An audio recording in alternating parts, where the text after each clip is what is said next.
Salut les amis, j'espère que vous allez bien. Alors aujourd'hui, nous nous retrouvons pour parler d'un gros morceau de cinéma. J'ai nommé Jeanne Dielman 23, quai du commerce 1080 Bruxelles, réalisé par Chantal Akerman en 1974 ou 1974, avec dans le rôle titre Delphine Seyrig. Donc j'en profite pour vous montrer cette superbe édition Blu-ray qui est sorti assez récemment, il y a peut-être 2-3 mois. Voilà, pas plus.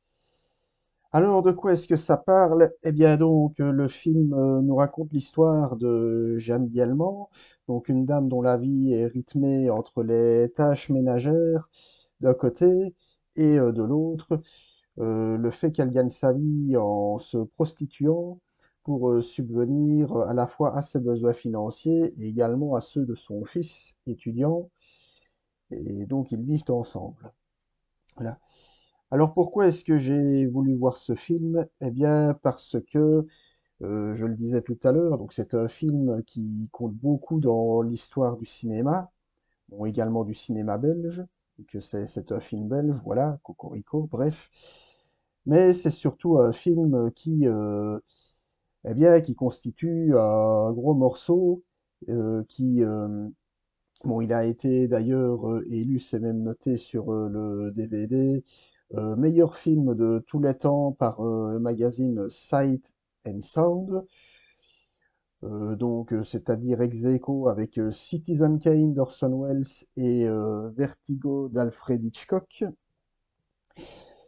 Alors, c'est également un film qui a eu une énorme importance donc sur de grands réalisateurs américains indépendants comme Todd Haynes, dont nous avons parlé il y a quelques jours pour son dernier film May December, et Gus Van Sant, donc réalisateur de Will Hunting, d'Elephant, Paranoid Park, en fait pas mal de bonnes choses. Mais donc voilà, donc Jeanne Dielman 23, quai du commerce 1080 Bruxelles. C'est donc un film qui, à la surprise générale, eh bien, est désormais rentré au panthéon des meilleurs films de tous les temps. Alors la question ici ne sera pas de savoir si c'est mérité ou non, bien que, enfin, pour moi, ça soit le cas. Bon, c'est un film qui divise, il faut le dire comme ça. Donc il y en a d'un côté qui l'adorent, d'autres au contraire qui le trouvent donc à l'image du quotidien de son héroïne, donc très monotone, très lent. Mais en tout cas, ce qui est sûr, c'est que c'est un film qui a l'air complètement anodin comme ça, mais qui en réalité raconte énormément de choses. Voilà. Alors, donc une fois encore, il s'agit d'un portrait de femme. Voilà. Je dis une fois encore parce qu'on avait déjà traité de ça il y a quelques jours pour le film, c'est avec Emma Stone. Bon, ici, avec Jeanne Dielman, on retrouve le thème de la prostitution, mais qui est montré d'une autre manière. Donc, voilà, ici, donc dans Jeanne Dielman, donc l'héroïne va donc se prostituer, mais pas par plaisir, vraiment pour des fins, à des fins purement commerciales. D'ailleurs, mis à part à la fin, les scènes de sexe ne sont jamais montrées, elles sont complètement hors champ. Là, ce qui va intéresser la réalisatrice Chantal Akerman, c'est de voir à quel point c'est la vie de cette dame, donc de Jeanne, qui a priori est réglée comme du papier à musique. Donc, elle fait quasiment tous les jours les mêmes gestes du quotidien. Donc, on va la voir toujours faire le ménage dans la chambre de son fils, bien repasser son lit, bien changer ses draps, veiller à bien éteindre les lumières, à bien éplucher les patates correctement, à changer l'eau. Enfin, bref, toute une série de tâches ménagères, toutes plus répétitives et assommantes les unes les autres. Ça, plus le fait qu'on va la voir aller chez le cordonnier pour aller chercher des chaussures pour son fils, puis de temps en temps aller au magasin parce que il lui faut encore un éplucheur pour les patates. Enfin, donc une dame qui ne vit quasiment que pour ça, mais vraiment que pour les tâches ménagères. Et d'ailleurs, la réalisatrice s'attarde énormément là-dessus. Il y a d'ailleurs une scène qui est devenue assez célèbre et qui justement n'a pas manqué de faire graisser des dents pas mal de cinéphiles, on va voir l'héroïne pendant une bonne dizaine de minutes en plan fixe, en train d'éplucher des patates en plan fixe. Et voilà. Donc elle ne fait rien d'autre. Voilà, la caméra est braquée donc sur Jeanne qui est assise, occupée à éplucher des patates. Voilà. Et alors, en me renseignant, ben, j'ai vu que ben, ça avait fait grincer pas mal de dents, des gens qui se disaient, oui, tout ça pour ça, on filme le vide, il ne se passe rien ou quoi. Alors que j'ai envie de dire, c'est complètement faux. D'ailleurs, petite parenthèse, ce film est la preuve que dans un film, il ne se passe jamais rien. Il se passe toujours quelque chose. Voilà. Une manière de dire que quand j'entends qu'on dit ouais, dans ce film-là, c'est chiant, il se passe rien. Eh ben non, il se passe toujours quelque chose, même des trucs complètement anodins. Voilà, ici, on a une femme qui épluche des patates pendant 10 minutes. Ou alors, on voit une femme qui, le temps de 3 jours, oui, parce que ça, c'est important à préciser, le film va enfin, l'action du film va se dérouler pendant 3 jours, donc il aurait très bien pu s'intituler d'ailleurs 3 jours dans la vie d'une femme. Eh bien oui, elle va en faire des choses. Elle va éteindre les lumières, elle va éplucher des patates, elle va changer l'eau des marmites, elle va servir à manger à son fils. Mais en fait, pourquoi est-ce que la réalisatrice s'attarde là-dessus? Eh bien pour montrer à quel point son héroïne est complètement prisonnière de cette vie complètement morne qui ne mène nulle part. Parce que c'est ça, en fait. C'est comme si, alors on n'est pas dans un film de science-fiction, pas du tout, mais c'est un peu comme si Jeanne était prisonnière d'une boucle temporelle dans laquelle il est impossible de sortir. Voilà. Alors on devine, bon, le film, c'est ça qui est intéressant aussi, c'est que le film, en fait, ne dit pas tout, mais on en apprend par petites touches. Voilà, donc on apprend que Jeanne Dielmand est veuve, et donc qu'elle éduque seul son fils. Voilà. Alors, on ne sait pas de quoi son mari est mort. Est-ce qu'il est mort à la guerre? Bon, même si le film se situe en 75, bien des années après. Est-ce qu'il est mort d'une maladie? Est-ce qu'il s'est suicidé? Enfin bref, on n'en sait absolument rien. On sait juste que voilà, qu'elle n'est pas bien dans sa peau, qu'elle est très attristée par le décès de son mari. Et on sent ben, que suite à ce décès, ben, que c'est elle qui a dû tout gérer, à la fois l'éducation de son fils, plus les corvées ménagères. Et également bah, tout l'aspect financier. D'ailleurs, on devine, même si c'est pas dit comme ça dans le film, mais que le recours à la prostitution bah, vient peut-être du fait que bah, qu'elle n'a jamais réussi à trouver de boulot. Voilà, tout simplement que c'est peut-être la seule manière, aussi dérangeante que ça puisse paraître, qu'elle ait pu trouver pour subvenir à leurs besoins financiers, donc elle et son fils. Relation avec son fils qui d'ailleurs est très silencieuse, donc on va voir que bah, les seules relations qu'on aura entre les deux, c'est uniquement pendant les soupers, voilà. Parce que son fils, on va le voir le matin partir à l'école, bon, on apprend qu'il est apparemment en école de langue, qu'il apprend le néerlandais. Là, le film se déroule à Bruxelles. Mais voilà, on n'en saura pas plus, mis à part de ci, de là, bon, la manière dont elle raconte comment est-ce qu'elle a rencontré son futur mari. Alors il est question aussi à un moment donné d'une pseudo-retrouvaille avec une tante qui habiterait au Canada, mais là-dessus non plus, le film n'est pas très explicite. Il est même assez vague. Mais encore une fois, tous ces éléments narratifs sont vagues parce que ben, Chantal Akerman donc se focalise vraiment sur la descente aux enfers psychologique de cette femme qui est, je me répète, littéralement prisonnière d'une bulle. Et d'ailleurs, cette sensation d'emprisonnement est très bien représentée donc de manière très géométrique dans la mesure où pratiquement tous les bâtiments, enfin je veux dire non, tous les lieux dans lesquels elle passe sont constitués de pavés, donc de pavés rectangulaires. Donc quand elle rentre dans l'immeuble, on va voir que l'immeuble est très grillagé, je vais dire. Donc on a ces vieilles cages d'ascenseur qui sont au motif, enfin, composées de motifs rectangulaires. oui, quand on la voit rentrer dans son appartement, bon, on va voir que les motifs de l'appartement eux-mêmes sont composés de figures, de losanges ou de carrés, de rectangles. Et ben, la fameuse séquence en plan fixe que j'évoquais tout à l'heure avec l'épluchage de patates, ben, pareil, derrière elle, on va voir le mur de sa cuisine qui est composé uniquement de lignes, en fait de lignes, de petits carrés, mais pratiquement que de lignes. Et en fait, euh, ce symbolisme, donc, est justement là pour ça, pour symboliser, si je puis dire, cette idée d'enfermement. Et alors, ça peut paraître comme ça un peu facile, un peu gratuit, mais justement, je trouve que c'est une très bonne idée de la part de Chantal Akerman, ben, de montrer qu'avec de simples motifs, on comprend tout ce qui se passe. Voilà. On a une bonne femme qui est toute seule dans une pièce, que ce soit dans sa salle à manger, dans sa salle de bain, avec uniquement des symboles géométriques quelconques, carrés, losanges, et uniquement des lignes, pour nous montrer que c'est comme si elle était en prison, quoi. Vraiment comme si elle était prisonnière de son quotidien qui est terriblement morne. Et d'ailleurs, à ce niveau-là, même si le film, bon, faut savoir que le film est très long, il dure 3h20, et que le film est une succession de répétitions.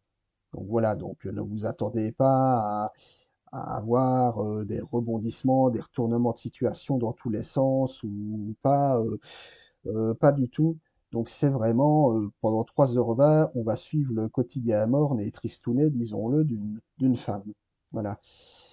Alors vu comme ça peut paraître un peu ennuyeux. D'ailleurs, je comprendrais sans problème que certaines personnes s'ennuient devant le film, mais une fois qu'on a vraiment compris les intentions de la cinéaste, de ce qu'elle a voulu raconter, ben, le film n'en devient que tristement glaçant. Parce que, bon, même si le film, à proprement parler, n'est pas aglo, bon, il y a le thème de la prostitution, mais comme je le disais, il n'y a pas, voilà, il n'y a pas de scène de sexe trash ou quoi que ce soit de ce genre. Bon, c'est en fait le rendu glaçant qui fait froid dans le dos, si je puis dire. Voilà, surtout qu'il y a une absence totale de musique, il y a quasiment pas de musique, et que la réalisatrice insiste énormément sur la solitude existentielle et psychologique de son personnage, ben, ce qui fait qu'une fois le film terminé, ben, on n'a pas l'impression de s'être embêté, malgré le fait que oui, ça se répète, vu qu'elle effectue le même rituel tous les jours, mais on ne se sent pas bien, quoi. Je veux dire, on ne se sent pas bien dans la mesure où on constate que, bon, je vais pas révéler la fin, mais que voilà, quoi. On comprend que ça ne pouvait pas se terminer autrement. Alors attention, hein, je dis pas que ça finit de manière tragique. Enfin bref, je ne dis rien du tout, mais voilà, c'est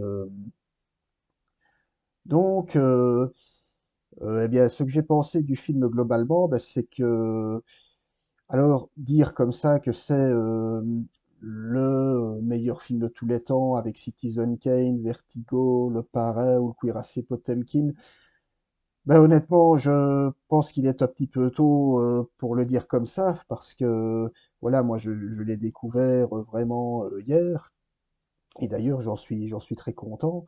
Tout ce que je peux dire, c'est que le film, ben, oui, bah, que c'est un très grand film. Voilà. Objectivement, la réalisation pour moi est originale et vraiment très bonne. Voilà. Les cadrages, comme je disais, sont d'une précision quasi chirurgicale. La caméra ne tremble absolument jamais. On a même l'impression parfois d'être devant une peinture, vraiment d'être devant un tableau, parce qu'on voit que voilà, l'héroïne est assise dans sa baignoire, et non seulement elle, elle ne bouge pas, la caméra en plus ne bouge pas. Et ça, je me dis que même dans les années 70, même si on était en pleine époque postmoderne, nouvelle Hollywood, modernisme italien, etc., et la nouvelle vague, auparavant, enfin la nouvelle vague française avait déjà imposé des normes, eh bien je me dis que, qui plus est, euh, pour le cinéma belge, que c'est quand même, passez-moi l'expression, mais couillu, quand même. Enfin, ou osé, voilà, c'est selon. Donc non, c'est objectivement parlant, sur le plan purement technique, bah, c'est un très grand film de cinéma, je le disais tout à l'heure, c'est un énorme morceau de cinoche. Et alors, même si à certains moments, bon, je ne dis pas que je me demandais ce que je regardais, mais voilà, au bout d'une demi-heure, 40 minutes, je me suis dit, oui, est-ce qu'il va vraiment y avoir quelque chose? Qu'est-ce que ça raconte en fait compte? Et alors, c'est plus on avance dans le film, plus on suit le quotidien de cette femme les, euh, pendant ces 3 jours, plus on se rend compte que ce qui va suivre n'en est que plus inéluctable. Donc quelque part, il y a quand même un peu du suspense, je vais dire, dans cette histoire de quotidien a priori morne. Voilà. D'ailleurs, quelque part, bah, cette idée d'un personnage qui est prisonnier de son quotidien morne, qui en devient même la victime, bah, je me suis fait la réflexion, c'est une idée, je pense, qui aurait pu aspirer Sam Mendes et Alan Ball sur American Beauty, par exemple. Alan Ball étant le scénariste du film. Sam Mendes, ça vous le savez, le réalisateur. Parce que bah, dans American Beauty, on retrouve donc le personnage de Lester Burnham, donc joué par Kevin Spacey, qui lui au départ va clairement nous dire que voilà qu'il a le sentiment d'être prisonnier de sa vie complètement morne, que le seul plaisir qu'il éprouve c'est en se masturbant le matin sous la douche. Enfin bref, on n'est pas là pour parler d'American Beauty, mais bon voilà, c'est une idée comme ça qui m'a fait le parallèle. Euh, ben, je terminerai juste en peut-être en disant que ben, je comprends en quoi Jeanne Dielman est un film qui a inspiré ceux de donc les films de Todd Haynes et de Gus Van Sant, en particulier Todd Haynes bon, vis-à-vis de ses portraits de femmes. Donc, bah, dans Loi du paradis, justement, que j'avais un peu évoqué la semaine dernière en parlant de May December, on retrouvait quelque part cette idée d'ennui, de femmes qui s'enfoncent de plus en plus dans la routine à travers le personnage de Julianne Moore qui allait se sortir de là en retombant amoureuse. Et c'est vrai qu'en y repensant, même si c'est pas tout à fait le cas de Rojanne Dielman, parce que bon, elle ne tombe pas amoureuse, hein, je vais dire, elle tombe pas amoureuse de ses clients, elle ne fait ça que vraiment que par appât du gain. Voilà, c'est tout. Il n'y a rien d'autre derrière. Et ben oui, quelque part, il y a des idées comme ça qui peuvent se rejoindre entre les deux réalisateurs. Enfin, en tout cas, en ce qui concerne les films de Todd Haynes qui mettent en scène des femmes. Voilà. Concernant Gus Van Sant, alors voilà, en réalité, j'ai pas encore vu toute la filmographie de Gus Van Sant, mais je dirais qu'en termes de oui de mouvement de caméra, on pourrait penser par exemple à Elephant parce qu'il est question ben justement dans Elephant et dans Jeanne Dielman de personnages qui se déplacent toujours dans les mêmes espaces. Et dans Elephant, on avait ben justement à travers cet étudiant blond de cheveux qui circulait comme ça plusieurs fois dans les mêmes couloirs, eh bien, on retrouve un peu la même idée de Jeanne Dielman, même si c'est pour le coup Jeanne Dielman qui a inspiré Elephant, vu que le film est sorti longtemps avant. Eh bien, on va la voir traverser ce que je disais tout à l'heure, les mêmes couloirs, les mêmes chambres, même appartements, les mêmes magasins. Donc oui, effectivement, il y a, ben, je comprends, enfin, je vois en quoi le film de Chantal Akerman a inspiré le travail de Gus Van Sant, de Todd Haynes ou, dans une moindre mesure, de Sam Mendes. Voilà. Donc je ne peux que vous encourager, si vous aimez le cinéma et que vous êtes cinéphile, ben, à vous encourager à regarder Jeanne Dielman, 23, Quai du Commerce, 1080 Bruxelles. Bon, je vous dis le titre un peu dans le désordre, mais c'est comme ça. C'est pas un film facile d'accès, voilà, j'aime autant le dire. C'est un film qui est très froid, qui est très lent, qui dure très longtemps, je le répète, 3 heures et 21 minutes, qui est glaçant, donc vraiment, bref, ne regardez pas ce film le dimanche soir pour vous détendre avant la reprise du boulot. Enfin, même si moi, du coup, je le regarde le dimanche, mais bon, soit. Ne le regardez pas si vous êtes déprimé ou dépressif. Donc regardez-le, mais d'une manière posée, et alors Bah, la seule chose que je pourrais vous dire, c'est si vous vous dites que ah, voilà, après 1 heure, ça n'a pas été mon cas, mais sait-on jamais que certaines personnes, après 1 heure, en auraient assez et voudraient couper le film, bien, s'il vous plaît, essayez de tenir le coup. Même si c'est pas évident, voilà, je le répète, c'est pas facile à regarder. Alors, c'est pas glauque, c'est pas gore, c'est pas trash, mais c'est pas facile, voilà. Comme je le dis, on n'en sort pas indemne de ce film, surtout quand on comprend ben, le propos de la réalisatrice, voilà. Donc, Jeanne Dielman, 23, quai du commerce 1080 Bruxelles. Donc, ben, grosse claque, gros morceau de cinéma, film que j'ai adoré. Voilà, à mon avis. Lui mettre une note ben, à chaud comme ça, enfin à chaud, je l'ai vu hier, mais enfin, j'ai pas vraiment envie de lui mettre de note. En tout cas, c'est ben, de tous les films récents donc que j'ai vus depuis le début de l'année, donc depuis le 1er janvier, en tout cas, c'est l'un des meilleurs que j'ai vus jusqu'à présent. Que ce soit au cinéma ou en support physique, voilà. Donc vraiment, bah, je vous encourage à le regarder. Si vous n'arrivez pas à aller jusqu'au bout, il n'y a pas de souci, je comprends, mais voilà, faites au moins l'effort, s'il vous plaît, de vous lancer un petit peu dans l'inconnu. C'est d'ailleurs le but aussi un petit peu de la chaîne, hein, c'est de ne pas parler uniquement de films de divertissement, de films qui font du bien, mais c'est aussi parler de films un petit peu plus durs, de films qui traitent du réel, parfois de manière sèche, mais qui le font bien, voilà, qui ne le font pas gratuitement, qui ne veulent pas choquer pour choquer, voilà. Alors, si vous avez aimé cette vidéo, si vous avez déjà vu le film, ben, n'hésitez pas à me le faire savoir via les commentaires. Voilà, n'hésitez pas à liker la vidéo si elle vous a plu. Quant à nous, bon, on se retrouvera très vite pour une nouvelle tranche. Voilà. Allez, à bientôt. Ciao, ciao.